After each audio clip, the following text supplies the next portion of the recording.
మేము చదువుకున్న స్కూల్లో ఉన్న టీచర్స్ ఇప్పుడు మళ్ళీ 10 ఏళ్ల తర్వాత మేము కనిపిస్తే మేము వాళ్ళకి అంతే వినయంగా మళ్ళీ వెళ్ళి వాళ్ళ దగ్గర మాట్లాడాలి, కలవాలి అని ఎంతో సంతోషంగా వెళ్తాం. కానీ ఇప్పుడు ఒకానొక సందర్భంలో 10th ఎగ్జామ్స్ ముందు ఈ మధ్య కాలంలోనే మేము చదువుకున్న స్కూల్లోనే ఇప్పుడు చూసే విడ్డూరాలు వింతలు చూసి మా టీచర్లు కూడా ఎవరు పట్టించుకోవట్లేదు, వదిలేశారట. ఎందుకంటే వాళ్ళకి చదువు మీద ధ్యాసే లేదమ్మా అని టీచర్లే చెప్తున్నారు. ఏదైనా ఒక న్యాయం ఉండాలండి మాట్లాడేటప్పుడు. ఎప్పుడు కూడా ఆకలి వేసేవాడికి అన్నం పెట్టాలి. ఎందుకంటే వాడికి ఆకలి విలువ తెలుసు, వాడు వృధా చేయడు అన్నాన్ని.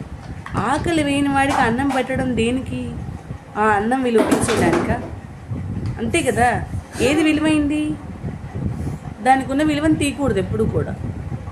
దేని స్థాయిలో అది ఉంటేనే దానికి అందం. గవర్నమెంట్ స్కూళ్ళల్లో మేము అక్కడ చదువుకుని మిడ్ డే మీల్స్ తిని పెరిగిన వాళ్ళమే. కానీ ఈ రోజుల్లో పిల్లలు ఎలా ఉన్నారు? పెద్దవాళ్ళు చెప్తే మాట వినేలా ఉన్నారా? అందరూ అని అనట్లేదు, 100 మంది పిల్లలు ఉంటే 100 మంది వెధవలే అని అనట్లేదు. కానీ 60 మంది వెధవలే ఉన్నారు, 40 మంది మామూలు వాళ్ళు. ఆ 60 మందిని ఎంకరేజ్ ఎందుకు చేయాలి? ఎందుకు ఎంకరేజ్ చేస్తున్నారు?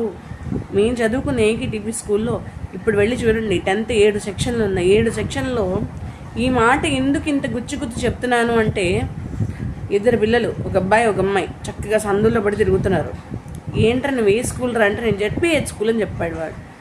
ఆయన కాలర్ పట్టుకొని ఆ అమ్మాయిని పట్టుకుంటే వాడు, నువ్వు వెళ్ళిపో ఆటో ఎక్కేసి. ఆ అమ్మాయి ఇల్లు ఎక్కడ? వాంబే కాలనీ నుంచి విజయవాడ ఏకేటీపీ స్కూల్కి వస్తుంది ఆ పిల్ల. వాళ్ళ అమ్మగారు ఎక్కడో అనంత డైమండ్స్లో వర్క్ చేస్తారట, నాన్నగారు లేరు. వీళ్ళ నాన్నగారేమో తాపీ మేస్త్రి.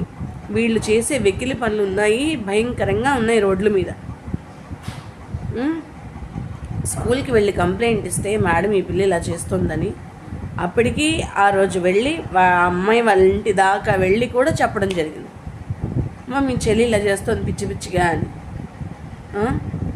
అయినా కూడా వాడేమో చేతులు వేస్తే ఆ అమ్మాయి ఏమో అందరు చూస్తున్నారంటుంటే వాడేమో చూస్తే చూడండి అని వాడు రెచ్చిపోవడం. ఇట్లా చాలామంది ఉన్నారు మా స్కూల్లో. మీరేం పీకుతారు? మీరు ఎంతమందిని మార్చగలరు?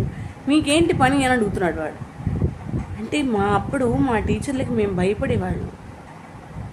ఎందుకు అంటే అప్పుడు చదువుకు ఒక విలువ ఉంది, ఆకలికి ఒక విలువ ఉంది, ఒక గుర్తింపు ఉంది.